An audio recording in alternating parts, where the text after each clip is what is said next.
Arrancamos con marca personal en este quinto programa de la temporada primera que tiene este programa, este podcast del fútbol argentino para Deportostoria. Vamos a estar hablando sobre los temas principales que nos dejó la quinta fecha del torneo Clausura 2025 junto a Paola Abarca, Alejandro Dreger y Catalina Lisiardi. Mi nombre es Juan Carlos Lopazuk y vamos a comenzar ya con los temas de esta última quinta fecha del torneo Clausura y también lo que ocurrió como noticia de la semana en el fútbol argentino. Damos el inicio con lo que ocurrió en San Lorenzo y es la vuelta de Moretti, el presidente que estuvo envuelto en un escándalo de polémica con algunos ribetes de corrupción, que estuvo suspendido y volvió ahora a la presidencia de San Lorenzo. Pero quien nos va a hablar de este tema es Paola Abarca. Adelante, Paola. El escándalo de Marcelo Moretti, que fue señalado luego de que saliera a la luz un video publicado en Canal 9 en el que se lo ve recibiendo una suma de $, para supuestamente fichar un juvenil, y cómo se guardaba esos $200.000 en el bolsillo, y luego otro fajo de $5.000. Para calmar las aguas luego del escándalo, el club decidió que se tome una licencia durante su tiempo fuera del club, que fueron aproximadamente 4 meses. Fuera del club, entre comillas. ¿Por qué decís entre comillas, Paola? ¿Por qué digo entre comillas? Porque en las declaraciones que él dio esta semana dijo: si bien no estaba presencialmente en el club, tenía ciertas injerencias y gestionaba desde mi casa. Tal vez no tanto en las cuestiones administrativas o económicas o de otra índole, pero sí en el fútbol profesional. E incluso participó de las decisiones de confirmar a Damián Ayude como entrenador tras la salida de Russo y en la venta de Malcolm Braida. Porque esta semana se conoció la noticia de que Marcelo Moretti vuelve a retomar su cargo de presidente de San Lorenzo. En su primera visita, que fue este miércoles, permaneció cerca de 1 hora en las instalaciones y, según se pudo saber, mantuvo una conversación con el entrenador Ayude y dialogó con empleados del club y se retiró sin realizar declaraciones públicas.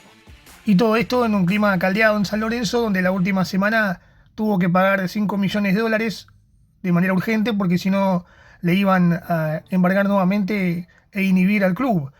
¿Cómo recibieron esto los hinchas de esta vuelta de Moretti al club, Paola? Tras una marcha autoconvocada el viernes en la sede del Club Boedo, la hinchada volvió a hacerse oír y cantó en contra del mandatario, reiterando el pedido por su renuncia y elecciones anticipadas. Algo muy curioso también que pasó fue banderas, pasacalles y papelitos en contra de Moretti. En las banderas se referenciaba gráficamente la cámara oculta difundida por el Canal 9, mostrando a Moretti sentado recibiendo el dinero. El pedido es claro: luego de que se conozca la noticia de que el lunes retomará su cargo, la hinchada se hizo oír y no quieren esperar hasta el 2027, en el momento que finaliza su mandato. Este ha sido el desarrollo del tema que hizo Paola Abarca sobre la vuelta de Moretti a la presidencia de San Lorenzo tras el escándalo de corrupción que se divulgó de manera mediática y le valió la suspensión de la primera magistratura del club azulgrana. Pasamos ahora al segundo tema que vamos a desarrollar aquí en marca personal, y es que Boca Juniors volvió a la victoria tras 12 partidos, en lo que fue su racha más larga desde que se fundó el club. Boca Juniors fue a visitar por la quinta fecha a Mendoza a Independiente del Rivadavia y terminó venciendo por 3-0 con goles de Centurión, el arquero de la Lepra, en contra luego de un remate de Leandro Paredes, y también con goles de el Changuito Ceballos y también por último de Velasco, que hizo su primer tanto con la camiseta azul y oro. De esta forma, Boca rompió con esa racha negativa histórica y se reencontró con la victoria, pudiendo de esta manera obtener nuevamente los 3 puntos que tanto necesitaba para volver a incorporarse en una mejor posición en la tabla general, estamos hablando, lo que hizo que quede en la tercera posición y vuelva a ingresar con esto victoria a la posibilidad de ingresar en la Copa Libertadores del año que viene, del año 2026, algo que tanto anhela el club de la Ribera, ya que hace 2 años que no participa en la fase de grupos y viene de manera negativa en el ámbito internacional, luego de haber jugado la final del año 2023 allí en lo que fue Río de Janeiro contra el Fluminense y no haber podido levantar la Copa Continental. También se dio en esta semana la aparición de las declaraciones que dio Marcos Rojo en Racing Club, mencionando que Miguel Ángel Russo durante el Mundial de Clubes en los Estados Unidos le había mencionado que ya estaba pasado de edad y que no tenía el nivel para jugar en la primera de Boca Juniors. Esto fue de manera que impactó en lo que son las declaraciones y veremos cómo esto repercute en el plantel de Boca Juniors, que tiene que enfrentar a Banfield en la 6ª fecha, justamente en la Bombonera, para ver si continúa con estas rachas de victorias que comenzaron el domingo pasado y si lo que dijo Marcos Rojo, estando ya en Racing Club, no afectan.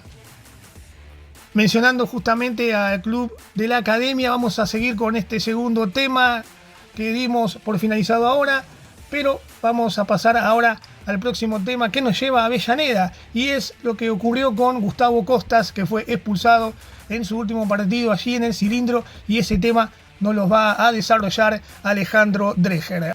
Hola Juan Carlos, ¿cómo estás? Hola Cata, hola Pau. Bueno, el Tribunal de la AFA dio a conocer un fallo ejemplar en contra del director técnico de la Academia, Gustavo Costas, ya que lo suspendió por 4 fechas de forma consecutiva.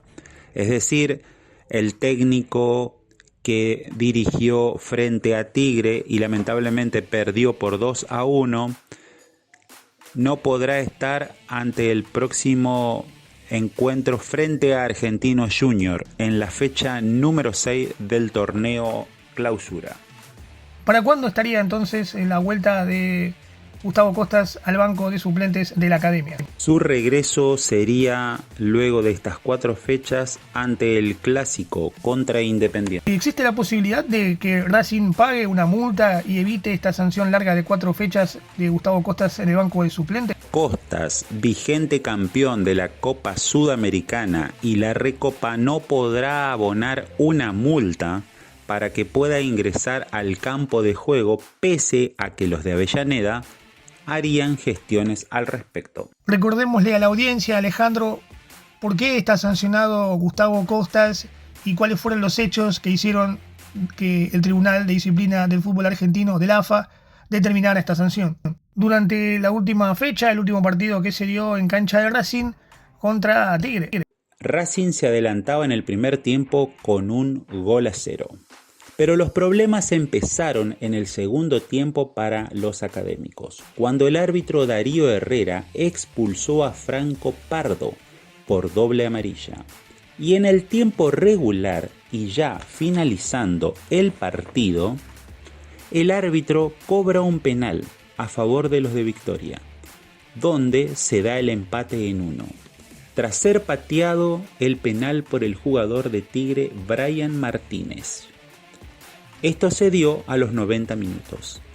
Costas, desde afuera, aplaudió de manera irónica al referee, que trajo la presentación de la tarjeta roja. Es decir, el académico fue expulsado. Y Russo le dio el triunfo agónico al matador de Victoria por 2-1 a los 93 minutos. Así, de esta forma, Gustavo Costas no podrá dirigir a sus jugadores por las 4 siguientes fechas, frente a Argentinos Junior, Unión de Santa Fe, San Lorenzo y Huracán. Este fue el informe de Alejandro Dreher sobre la suspensión de 4 fechas de Gustavo Costas para dirigir aquí en el torneo local en el fútbol argentino, algo que se hará sentir en lo que son los planteamientos tácticos, ya que Costas no estará dentro del campo cuando juegue Racing, teniendo en cuenta que necesita la victoria porque viene en un desempeño desparejo en el fútbol argentino, pensando sobre todo en las próximas copas internacionales. nos quedamos en Avellaneda y ahora vamos a hablar del archirrival de la Academia.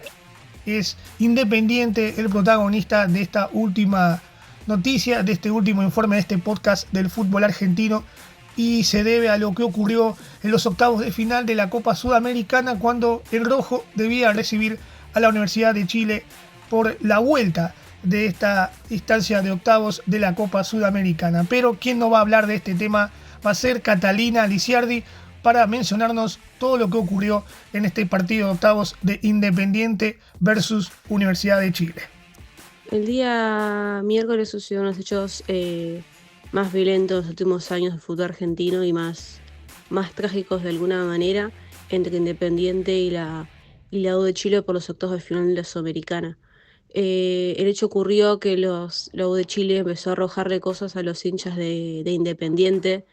Muchos de ellos terminaron ensangrentados, entre ellos tiraron escombros porque rompieron edificaciones del club, también han roto los baños y por supuesto también a los empleados de Independiente los han maltratado y han roto gran parte de cosas del club. Se pueden ver imágenes y videos de cómo quedó la parte visitante donde iban los de la U de Chile. Y luego sucedió que la barra Independiente, viendo lo que estaba pasando, que le estaban pegando a los hinchas, se metió a la tribuna visitante y ahí todo se puso más violento y pudo haber terminado todo más en tragedia. No hubo ninguna persona fallecida, sí que hubo heridos. Algunos de gravedad, en su mayoría ya les dieron el alta del Hospital Fiorito. Algo verdaderamente lamentable, porque no es la primera vez que ocurre y tampoco va a ser la última que haya incidentes en el fútbol sudamericano, pero cabe también la incógnita de por qué se dieron estos hechos de parte también de la barra brava de la Universidad de Chile, sabiendo que tenían la ventaja del 1-0 allí en su estadio, en Santiago de Chile. Así que te quiero preguntar cómo ves que fue el operativo de seguridad, si los hinchas debieron irse, no los barras de la Universidad de Chile, sino cómo es que se fueron la cantidad de hinchas de la Universidad de Chile que no hicieron incidentes, pero que sí vinieron a ver a su partido. ¿Cómo fue esto? ¿Cómo sucedió esto y cómo continuaron los hechos luego de este gran conflicto que se dio? Los hinchas de la U de Chile, algunos de ellos se quedaron, aproximadamente 10 personas, y ahí fue cuando la barra Independiente sube y le empieza a pegar y violentar contra los hinchas. Pero quiero marcar que esto se pudo haber prevenido muchísimo antes. La tribuna de donde estaban los visitantes no tenía ningún tipo de alambrado, ningún tipo de pulmón. Para que esto no suceda, tanto de un lado como del otro, la organización de por sí fue mala. No había tampoco un control de seguridad, como es habitualmente en caso de que haya visitantes por torneos internacionales. Y ya de por sí hay varios culpables, de la Conmebol hasta la propia seguridad, la propia policía, por no haber controlado lo que traía la U de Chile, la propia seguridad ahí mismo, ya que trajeron bombas de estruendo y más botellas y más cosas que fueron arrojadas para los hinchas de Independiente. La Conmebol es responsable, ya que ya han pasado hechos así, no de tal grado, pero sí violentado muchas veces a los argentinos cuando iban a Brasil o de otros países, y la Conmebol jamás hizo nada y tampoco vio que no estaba en condiciones la cancha de Independiente para albergar visitantes. A raíz de esto todavía no se conocen las sanciones, pero se dice que podrían llegar a descalificar a los dos equipos de la Sudamericana, y por ende Alianza Lima avanzaría directamente a semifinal. Lo que sí se conoció la sanción para Independiente de Aprevide, que es la cláusula de la cancha, La otra opción era que se juegue en otro estadio, y ahí sí puedan ir los hinchas que ya tenían su entrada paga y su abono. Por ende, el partido que se iba a jugar entre Independiente y Platense se suspendió y se va a pasar para otro día. Pero esto es un precedente que nos tiene que marcar y realmente hacerse responsable de lo que se tienen que hacer desde la Conmebol, la propia organización, mismo Independiente, la policía de la ciudad con el tema de los controles, mismo la seguridad, porque no había seguridad privada directamente para poder prevenir todo esto. Se veía venir que esto iba a pasar y sin embargo hicieron oídos sordos, pensaron que esto se había calmado, el partido continuó y fue donde la seguridad no fue a controlar y directamente la barra Independiente tomó justicia por mano propia. Este fue el desarrollo que realizó Catalina Lisiardi sobre los incidentes que se dieron en la última semana en el partido por octavos de final, en la vuelta en Avellaneda entre Independiente y la Universidad de Chile por los octavos de esta copa, que derivaron en diferentes situaciones, como por ejemplo la posibilidad de una desclasificación de los dos equipos de la competencia y algunos otros rumores de sanciones un poco más duras para las próximas copas, tanto Libertadores como Sudamericana. Pero quedó todo allí en rumores, no hubo nada oficial y todo se definirá en los próximos 20 días cuando la Conmebol, allí de manera oficial, sí esté dando un comunicado en donde resolverá la situación del equipo de Bacari y también del equipo de la Universidad de Chile. Hemos llegado de esta manera a la conclusión de este quinto programa de Marca Personal y tuvimos los diferentes temas desarrollados por Paola Abarca, Alejandro Dreger y Catalina Lisiardi. Mi nombre es Juan Carlos Lopaczuk y los despido hasta el próximo programa de Marca Personal, cuando estaremos desarrollando y hablando en este podcast del fútbol argentino de todo lo que nos deje la sexta fecha del torneo Clausura 2025. Hasta el próximo programa y hasta la próxima semana del fútbol argentino aquí en Marca Personal.